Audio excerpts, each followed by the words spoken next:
میرا شوہر مجھ پر شک کرتا، مجھے مارتا پیٹتا، میں خاموشی سے سب برداشت کرتی تاکہ اللہ مجھ سے راضی ہو جائے۔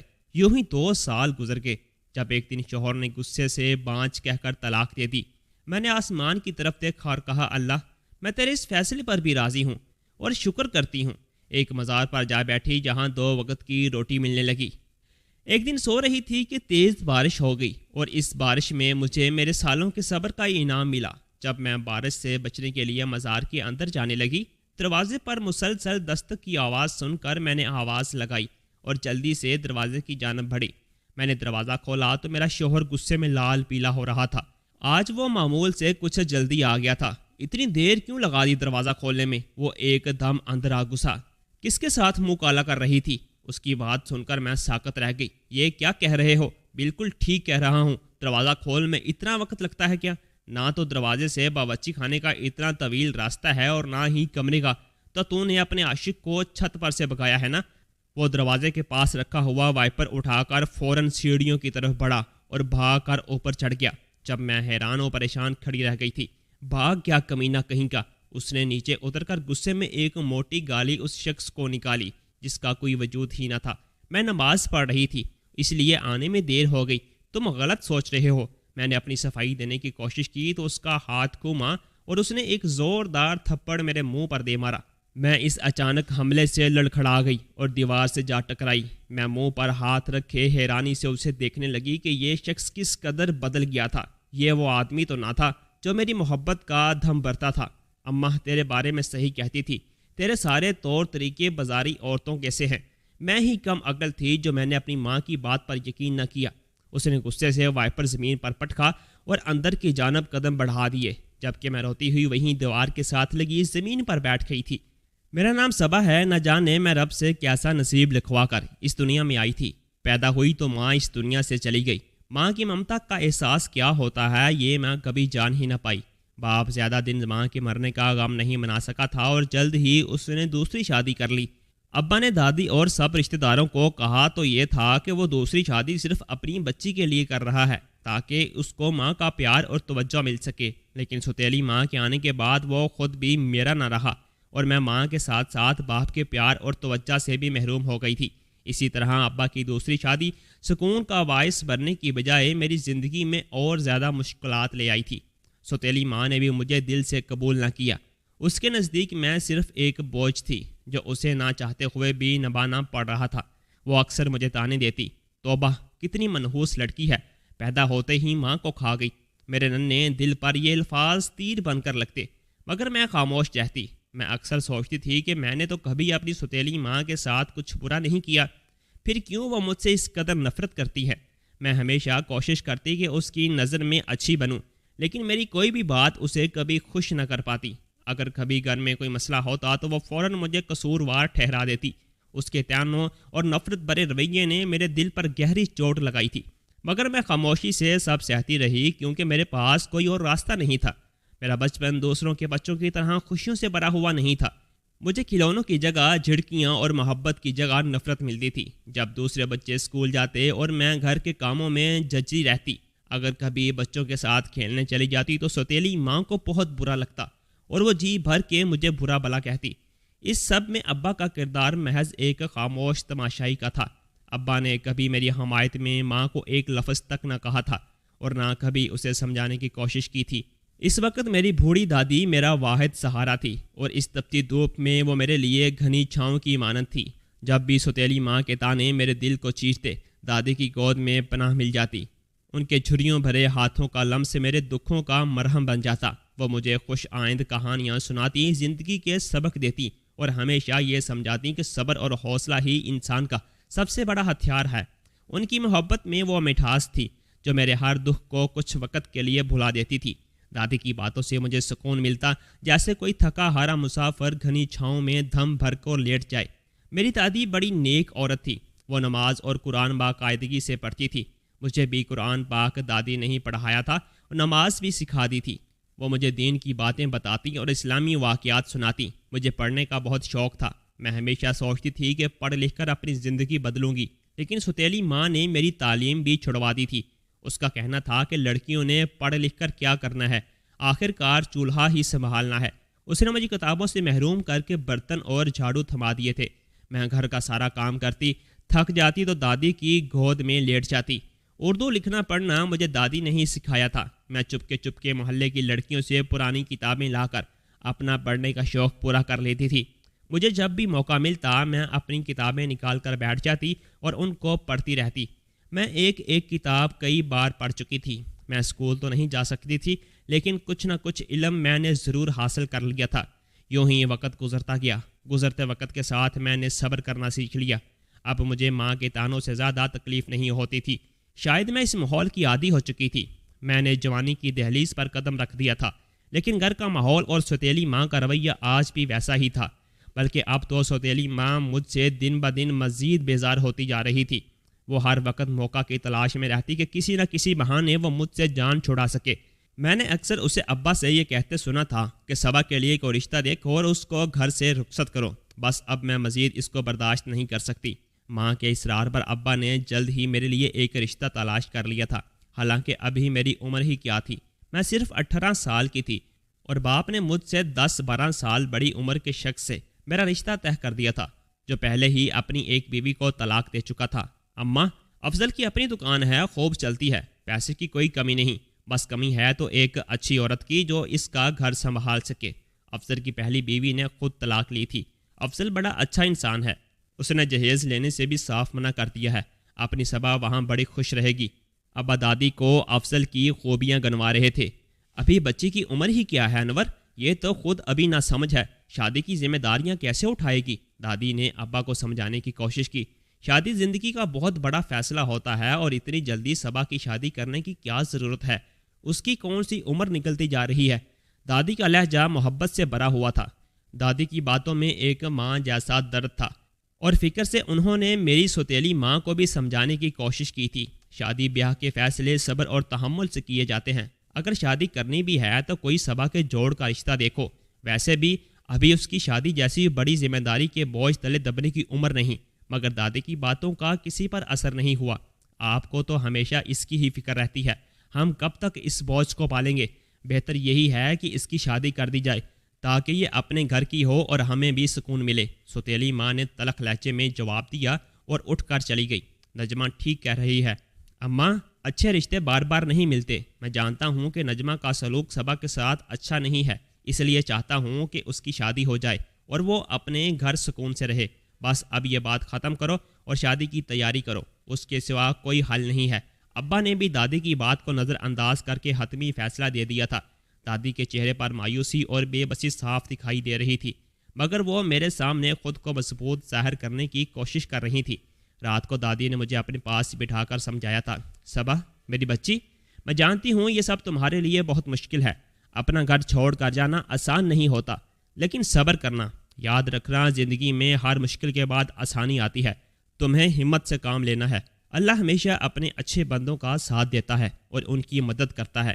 دادی کی باتوں سے میرے دل کو کچھ ڈھارس ہوئی تھی، مگر حقیقت یہ تھی کہ میرا دل بے چین تھا، میں بہت ڈری ہوئی تھی۔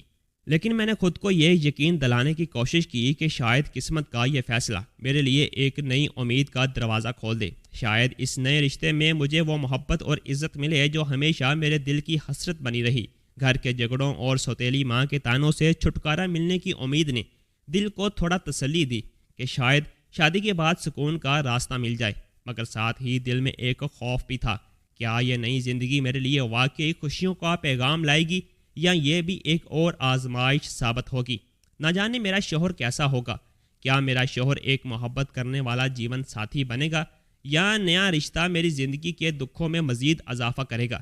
میرے دل میں ہزاروں خدشات موجود تھے، مگر میرے پاس دوسرا کوئی آپشن نہیں تھا۔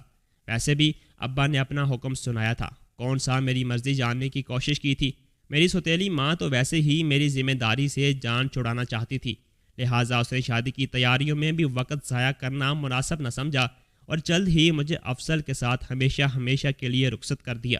یہ مت سوچ کر بیٹھی رہنا کہ پیچھے تیرا کوئی میکا موجود ہے، اب باپ کو بھی 4 دن سکون کے گزار لینے دینا۔ سوتیلی ماں رخصتی کے وقت میرے کان میں گھس کر بولی تھی، اس سے مجھے پہلے بھی کوئی اچھی امید نہ تھی۔ میں چپ چاپ آنسو بہاتی اپنے شوہر کے سنگ چلی آئی تھی، جس نے مجھے بڑے سے گھر میں لے جا کر اپنی ماں کے سامنے کھڑا کر دیا تھا۔ یہ میری بیوی ہے اماں، دیکھ تو کیسی کم عمر، بھولی بھالی اور خوبصورت ہے۔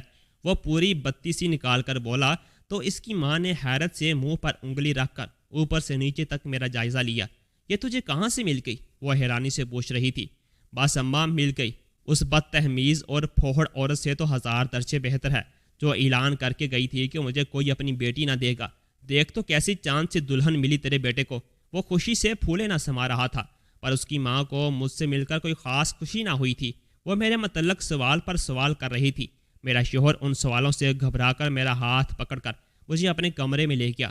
چل، تو تھک گئی ہوگی، آرام سے بیٹھ، تجھے اس گھر میں کوئی تنگی نہ ہوگی، میں تیرا بہت خیال رکھوں گا، تیری آنکھوں میں بھی آنسو نہ آنے دوں گا۔ وہ مجھ سے وعدے پر وعدے کر رہا تھا۔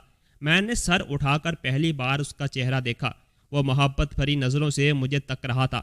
خوشی اس کے چہرے سے پھوٹی پڑ رہی تھی۔ مجھے اس کے ایک ایک وعدے پر اعتبار آنے لگا۔ وہ میرا شوہر تھا، میرا رشتہ اس سے جڑا تھا۔ وہ میرے لیے بہت خاص اور میری زندگی میں آنے والا پہلا انسان تھا جو مجھے پا کر خوش تھا۔ میں نے اپنا دل اس کی طرف کھینچا ہوا محسوس کیا۔ آنے والے دنوں میں اس نے میری اچھی خاصی قدر کی، پر اس کی ماں کو یہ سب پسند نہ تھا کہ وہ میرا خیال رکھے یا میرے آگے پیچھے پھرے، لہٰذا وہ اس کا دل میلا کرنے کی کوشش میں لگی رہتی۔ ایسے کیسے رخصت کر دیا اس کے ماں باپ نے اسے؟ نہ کوئی جہیز دیا، نہ سامان۔ میں اپنی مرضی سے تیری شادی کرتی نا تو ٹرک بھر کر جہیز کا منگواتی۔ ویسے اتنی کم عمر اور خوبصورت لڑکی کا رشتہ تجھے دے کیسے دیا اس کے باپ نے؟ کہیں اس میں کوئی عیب تو نہیں؟ ہو سکتا ہے کسی کے ساتھ اس کا چکر ہو، تبھی تو اتنی جلدی شادی کر دی۔ میری ساس اس بات کا بھی لحاظ نہ رکھتی کہ اس کی ساری باتیں میرے کانوں تک بخوبی پہنچ رہی تھیں۔ میرا دل دکھ سے بھر جاتا۔ میری سوتیلی ماں اکثر مجھے کڑوی کسیلی باتیں سناتی تھی، پر اس نے آج تک میرے کردار پر انگلی نہ اٹھائی تھی۔ پر میری ساس نے تو مجھے دو کوڑی کا کر کے رکھ دیا تھا۔ میں نے اس کی ہر غلط بات کے جواب میں ہمیشہ خاموشی اختیار کیے رکھی۔ شاید یہی وجہ تھی کہ وہ مزید شیر ہو گئی تھی۔ اس نے میرے شوہر کو میرے خلاف کرنے کا کوئی موقع ہاتھ سے جانے نہیں دیا تھا۔ شاید اسے اس بات کا افسوس تھا کہ اس کے بیٹے نے اس کی اجازت کے بغیر شادی کر لی تھی۔ وہ اکثر میرے شوہر سے کہتی، تو بالکل جوروں کا غلام ہو گیا ہے، کہیں اس نے تجھے اپنی محبت کے جال میں تو نہ پھنسا لیا تھا، بھگا کر تو نہیں لایا تو اسے؟ وہ شک بھرے لہجے میں پوچھتی۔ نہ اماں نہ، اس کے باپ نے خود رخصت کیا ہے اس سے میرے ساتھ۔ وہ اس کی ماں سوتیلی ہے نا، وہ اسے رکھنا نہیں چاہتی تھی، بس اور کوئی مسئلہ نہیں۔ پر اب میں واقعی اس کی زلفوں کا اسیر ہو گیا ہوں۔ میرا شوہر مزے سے کہتا تو میرا دل بھاگ بھاگ ہو جاتا۔ میری خوشیوں کا محل جلد ہی چکنا چور ہو گیا تھا۔ میرے شوہر کا رویہ بدلنے لگا تھا۔ حالانکہ میں ہر طرح سے اپنے شوہر اور ساس دونوں کا خیال رکھتی تھی، مگر اللہ جانے اسے مجھ سے کیا ویر تھا کہ وہ کبھی مجھ سے خوش نہ ہوئی اور نہ ہی اپنے بیٹے کو خوش رہنے دیا۔ شادی کے ابتدائی دنوں کا خمار اترنے لگا تھا اور میرے شوہر کا اصلی روپ میرے سامنے آنے لگا تھا۔ شادی میری آزمائشوں کا خاتمہ ثابت نہ ہوئی تھی، مگر یہ تو ایک نئی کٹھن راہ کا آغاز تھا۔ میرا شوہر کچھ عرصے میں ہی بالکل بدل گیا تھا۔ شاید اس نے اپنے اوپر کوئی خول چڑھا رکھا تھا جو ایک دم اتر گیا تھا۔ میرا شوہر ایک بدگمان اور شک کرنے والا انسان تھا۔ وہ میری ہر بات میں خامیاں ڈھونڈتا اور بلا وجہ مجھ پر شک کرتا۔ ذرا سی بات پر اس کا موڈ بگڑ جاتا اور وہ غصے میں مار پیٹ پر اتر آتا۔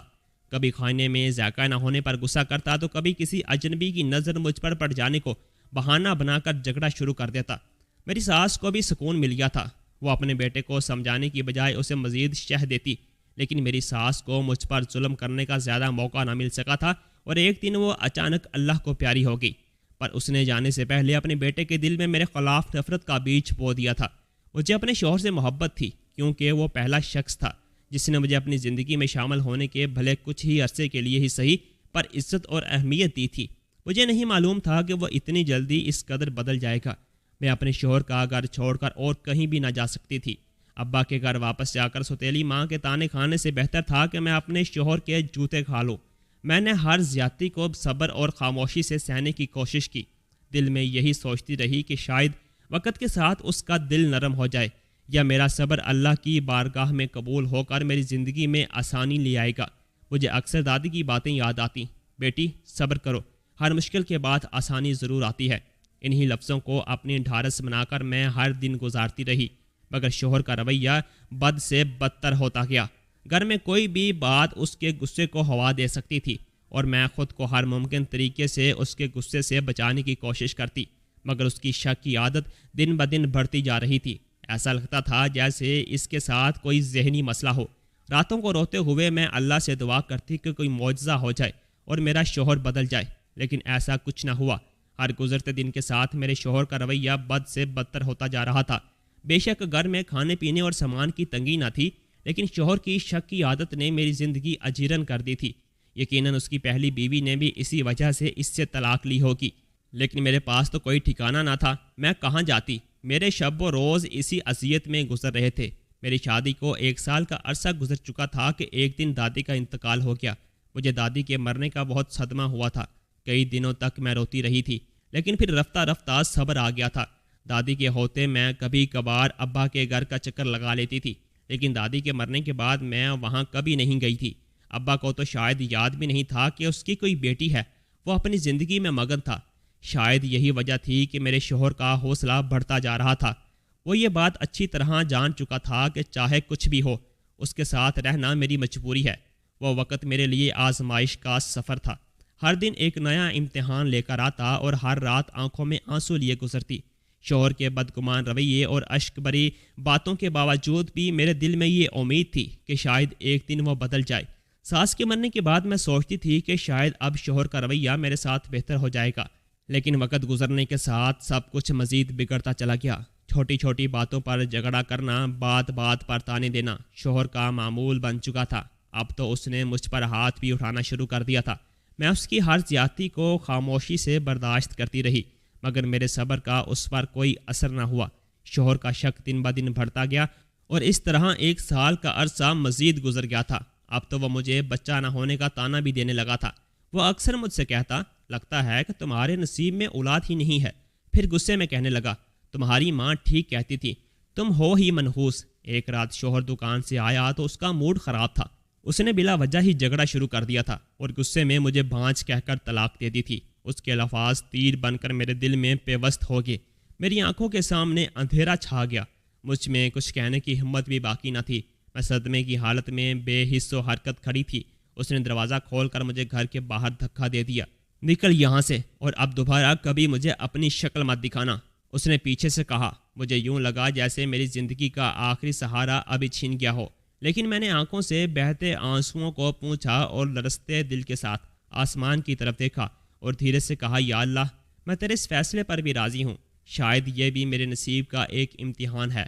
میری آنکھوں سے آنسو جاری تھے، لیکن اندر کہیں ایک عجیب سا سکون بھی اترنے لگا۔ دادی کی آواز میرے کانوں میں گونجنے لگی تھی کہ اللہ کبھی اپنے بندوں کو ان کی ہمت سے زیادہ آزمائش میں نہیں ڈالتا۔ مجھے باپ کے گھر واپس جانے کا خیال آیا، مگر سوتیلی ماں کی تلخ باتیں اور تانے ذہن میں گونجنے لگے۔ میں جانتی تھی کہ وہاں میرے لیے کوئی جگہ نہیں ہے۔ باپ کے گھر واپس جا کر میں اپنے آپ کو مزید ذلت میں نہیں دھکیل سکتی تھی۔ میں یوں ہی بے مقصد سڑکوں پر چلتی رہی اور سوچتی رہی کہ اب میرا ٹھکانہ کہاں ہوگا۔ یوں ہی چلتے چلتے ایک مزار سامنے آیا تو میں مزار پر جا بیٹھی۔ میں نے خود کو چادر سے سر سے پاؤں تک اچھی طرح لپیٹ لیا تھا اور دیوار سے ٹیک لگا کر بیٹھ گئی تھی۔ روتے روتے نہ جانے کب میری آنکھ لگ گئی تھی۔ کون ہے رے تو؟ ایک زوردار آواز سے میری آنکھ کھل گئی تھی۔ میں نے نظر اٹھا کر سامنے دیکھا، کوئی ادھیر عمر آدمی جس نے لمبا سا چولا پہنا ہوا تھا، گلے میں بڑے بڑے موتیوں کی مالا تھی، سرخ آنکھوں سے مجھے گور رہا تھا۔ وہ شاید اس مزار کا رکھوالا تھا۔ میں ہونک سی اس کی شکل دیکھتی رہی۔ بولتی کیوں نہیں؟ کون ہے رے تو؟ کہاں سے آئی ہے؟ اس نے دوبارہ اپنا سوال دہرایا۔ میں بری طرح گھبرا گئی تھی۔ تو جا دور، بچی ڈر گئی ہے، میں پتہ کرتی ہوں، ایک بوڑھی عورت نے کہا۔ اچھے سے پتہ کر لینا، اماں نوری آج کل بڑی سختی ہے۔ دلاور یہ کہہ کر واپس چلا گیا۔ بوڑھی عورت آ کر میرے پاس بیٹھ گئی تھی۔ گھر سے بھاگ کر آئی ہے کیا؟ اس نے ٹٹولتی نظروں سے مجھے دیکھا۔ عاشق دھوکہ دے گیا ہوگا تیرا۔ نہیں، میں بے اختیار نفی میں سر ہلایا۔ شوہر نے گھر سے نکال دیا؟ کیا تو شادی شدہ ہے؟ بوڑھی عورت نے حیرت سے پوچھا۔ دیکھ، جھوٹ مت بولنا، اسے میرے شادی شدہ ہونے پر شک تھا۔ ایک تو میری عمر ویسے ہی کم تھی اور پھر ان 2 سالوں کے دوران میں پہلے سے زیادہ کمزور ہو گئی تھی۔ میں نے مختصر اسے اپنے تمام حالات سنا دیے تھے۔ میرا کوئی ٹھکانہ نہیں ہے۔ اماں، جاؤں تو جاؤں کہاں؟ ساری بات سن کر اس نے ایک ٹھنڈی سانس پری تھی۔ تو یہاں آرام سے رہ میری بچی، کوئی تجھے کچھ نہیں کہے گا۔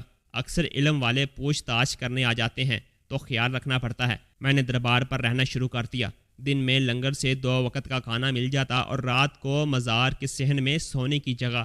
یہ جگہ میرے لیے دنیا کی نفرتوں سے دور ایک پناہ گاہ بن گئی تھی۔ پیٹ بھر کر کھانا ملتا اور کوئی تانا بھی نہیں دیتا تھا۔ اماں نوری میرا خیال رکھتی تھی۔ مجھے اس میں دادی کا چہرہ نظر آتا تھا، وہی جھریوں بھرا مہربان چہرہ۔ میرا ہر دن مزار پر گزرتا۔ میرے علاوہ یہاں اور بھی بے سہارا عورتیں تھیں۔ یہاں صبح شام بہت سارے لوگ آتے تھے۔ کچھ لوگ آ کر دعائیں مانگتے، کچھ مرد اور عورتیں یہاں آ کر بھیک مانگتی۔ کچھ ایسی عورتیں بھی آ جاتی تھیں جن کا مقصد ہی غلط ہوتا تھا۔ کئی ایک عورتوں نے مجھے بھی تنگ کرنے کی کوشش کی تھی۔ ارے یہاں کہاں بیٹھی ہے، ہمارے ساتھ چلے گی تو وارے نیارے ہو جائیں گے تیرے، سوچ لے۔ اماں نوری ہر بار ایسی عورتوں کو ڈانٹ کر بھگا دیتی تھی۔ دفع ہو جاؤ، کیوں تنگ کر رہی ہو بچی کو؟ رفتہ رفتہ دلاور کو میری نیک فطرت کا اندازہ ہو گیا تھا۔ میں نہ بھیک مانگتی تھی، نہ کسی اور غلط کام میں ملوث تھی۔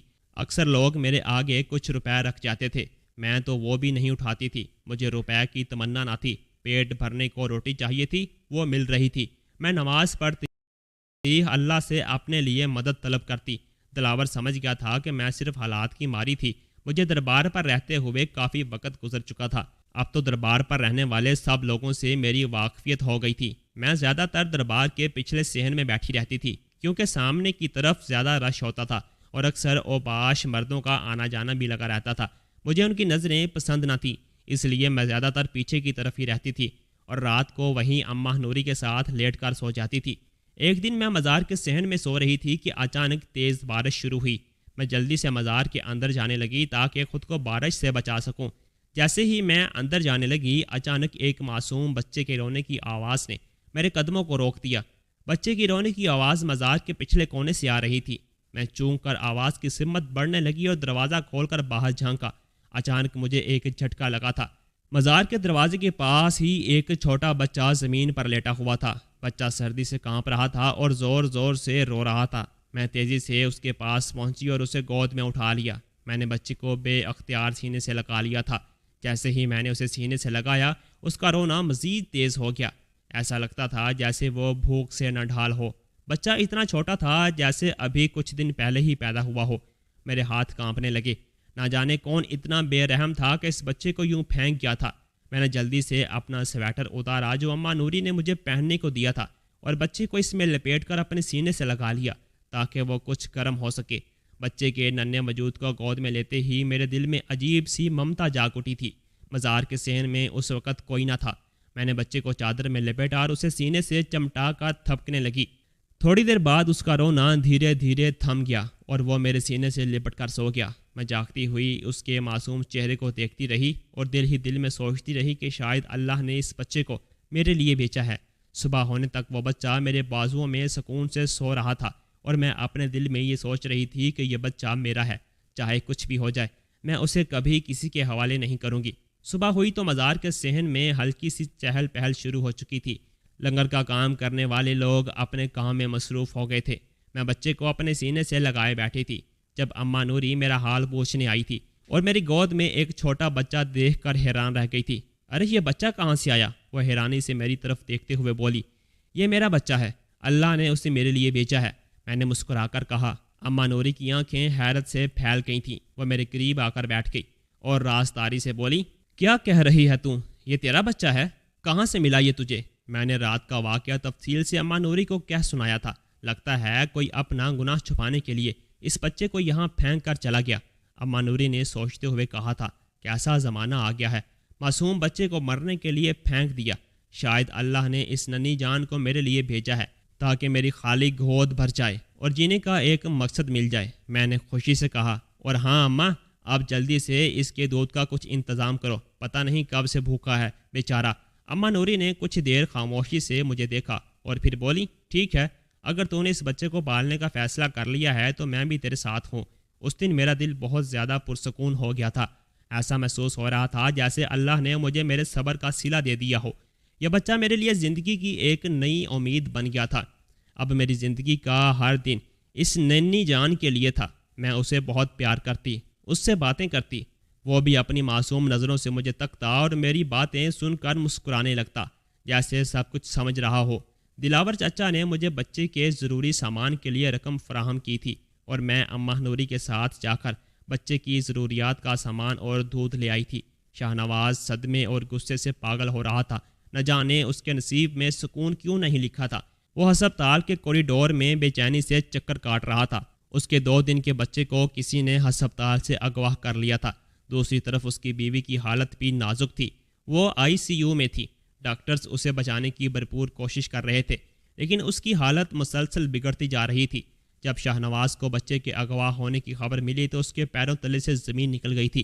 وہ پاگلوں کی طرح ہسپتال کے ہر کونے میں دوڑا۔ باہر کسی سے بچے کے بارے میں پوچھا، لیکن کسی کو کچھ علم نہ تھا۔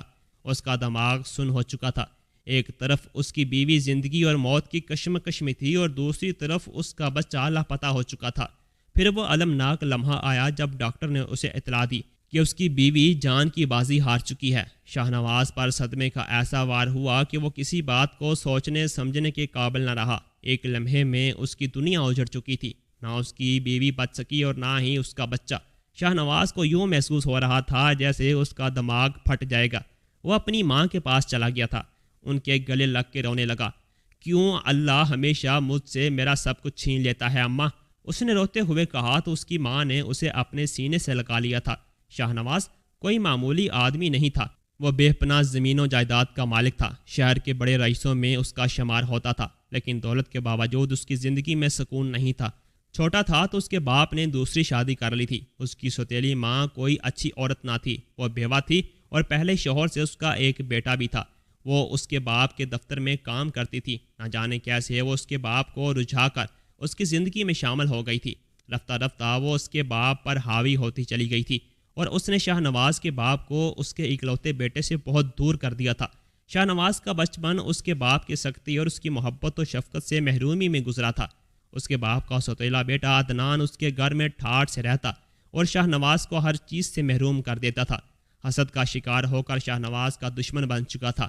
شاہنواز اس صورتحال سے بہت پریشان تھا۔ اس کے ذہن پر بہت منفی اثرات مرتب ہو رہے تھے۔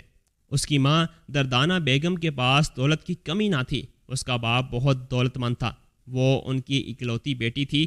انہوں نے اپنے شوہر سے علیحدگی اختیار کر لی تھی۔ اب تک وہ شاہنواز کی وجہ سے سب برداشت کر رہی تھی، پر وہ جب شاہنواز ہی خوش نہ تھا تو وہ یہاں کیوں رہتی؟ شاہنواز کے باپ کی دولت دردانہ کی دولت کے مقابلے میں کچھ نہ تھی۔ وہ اپنے آبائی شہر آ گئی تھی اور شاہنواز کے ساتھ سکون کی زندگی گزارنے لگی تھی۔ شاہنواز بڑا اچھا اور قابل بچہ تھا۔ اس نے کبھی اپنی ماں کو مایوس نہ کیا تھا۔ ایسے ہی وقت گزرتا چلا گیا تھا۔ شاہنواز کا باپ بیمار ہوا تو اس نے شاہنواز کو ملنے کے لیے بلایا تھا۔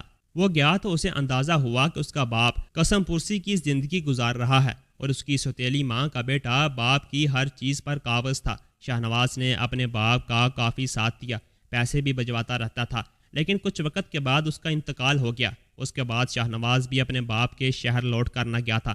جلد ہی دردانہ بیگم نے شاہنواز کی شادی کر دی تھی۔ ماہنور بہت اچھی لڑکی تھی۔ شاہنواز اپنی بیوی سے بے پناہ محبت کرتا تھا۔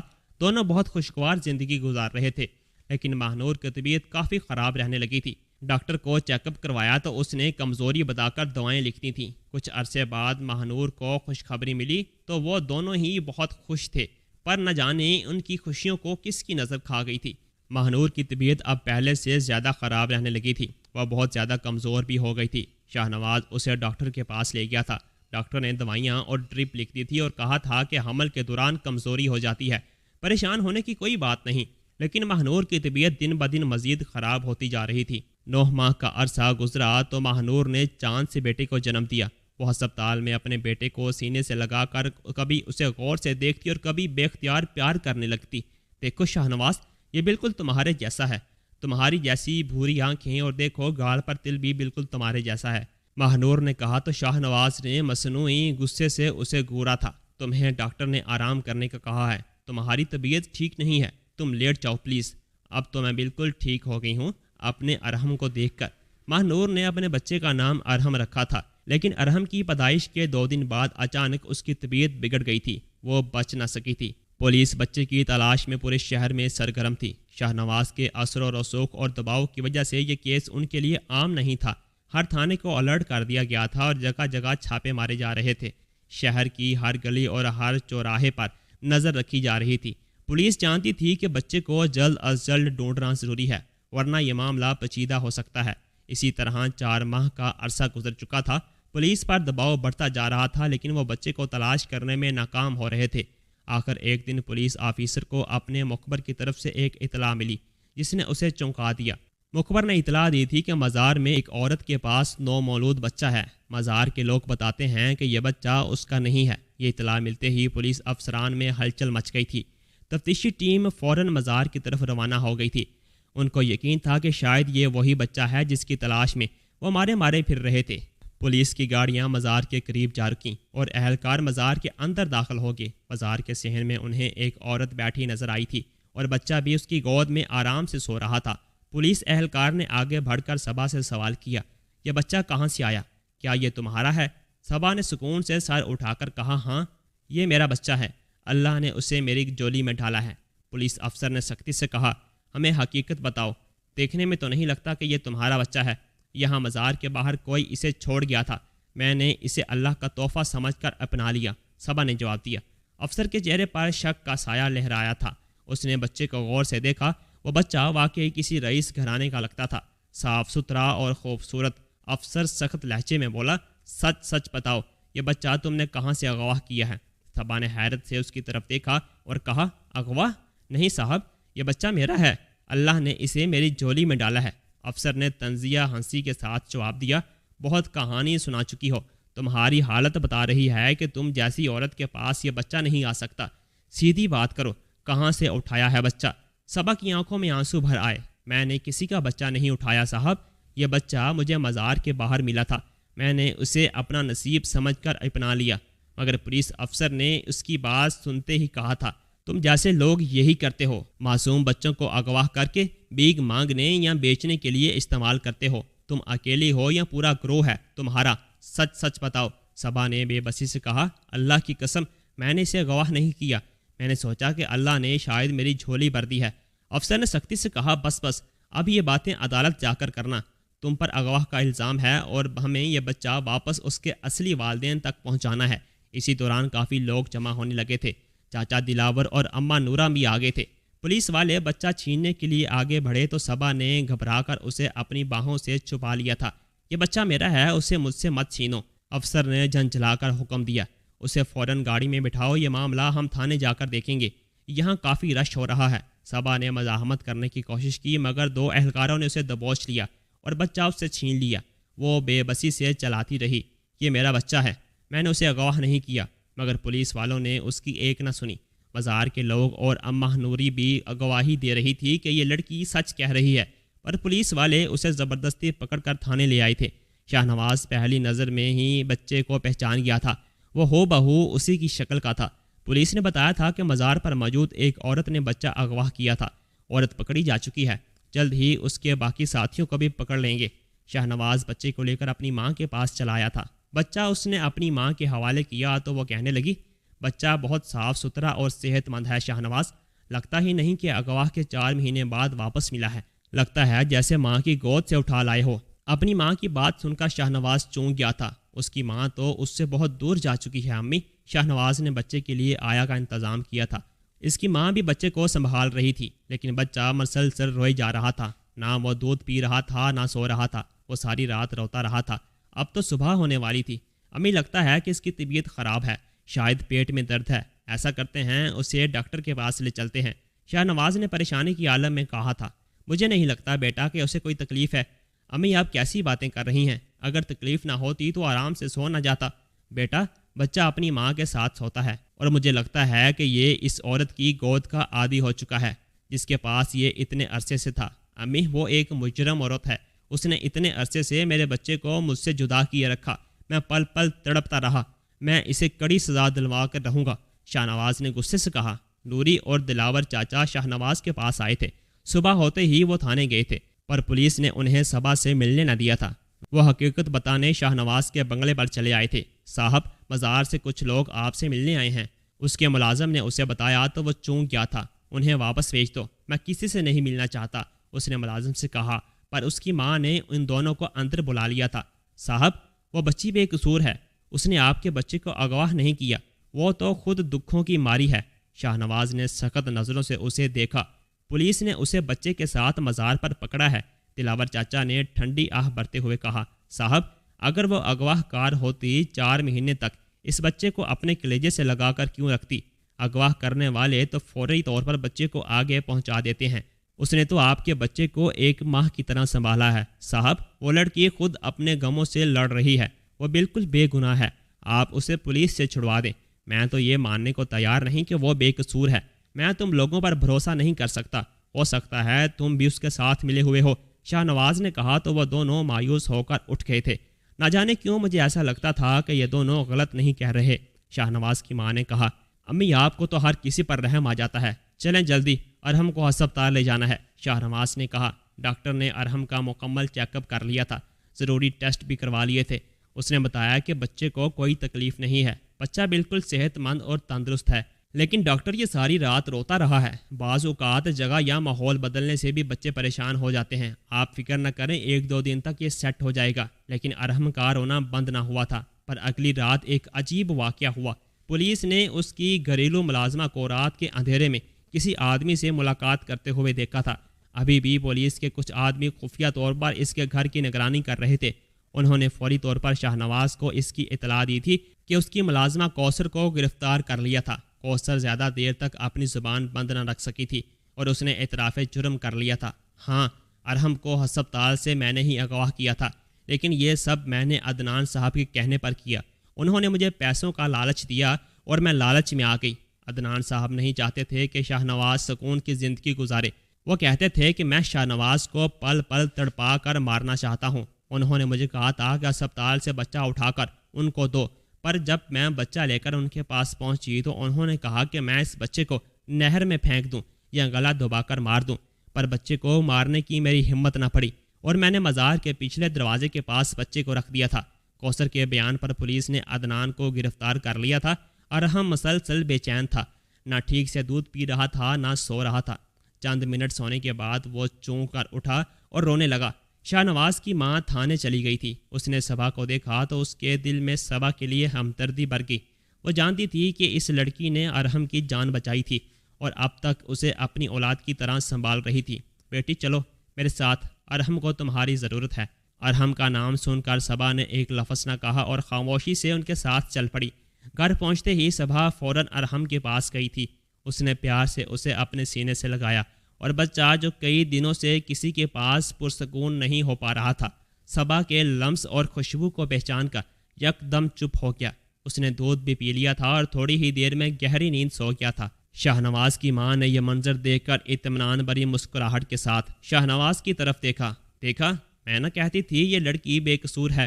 صبا نے اپنے تمام حالات شاہ نواز اور اس کی ماں کو کیا سنائے تھے کہ کس طرح وہ مزار پر گئی اور کیسے ارحم اسے ملا تھا۔ شاہ نواز خاموشی سے سب سن رہا تھا۔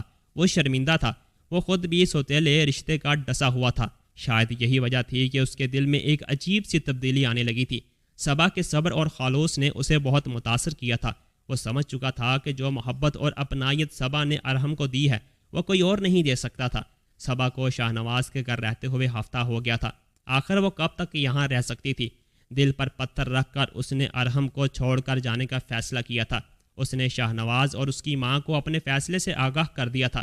تم چلی جاؤ گی تو ارحم کیسے رہے گا تمہارے بنا؟ شاہ نواز نے پریشانی سے کہا تھا۔ ارحم تو بچہ ہے، سنبھل جائے گا، لیکن مجھے جانا ہوگا۔ میں آخر کب تک یہاں رہ سکتی ہوں؟ مجھے اچھا نہیں لگتا کہ آپ کے گھر بیٹھی رہوں۔ شاہ نواز کی ماں نے شاہ نواز سے کہا تھا، بیٹا اگر تم مناسب سمجھو تو صبا سے نکاح کر لو۔ تمہارا بچہ اسے ماں سمجھتا ہے اور تمہیں بھی اب حقیقت پتہ چل چکی ہے۔ اللہ نے تمہیں ایک موقع دیا ہے، اسے ضائع مت کرو۔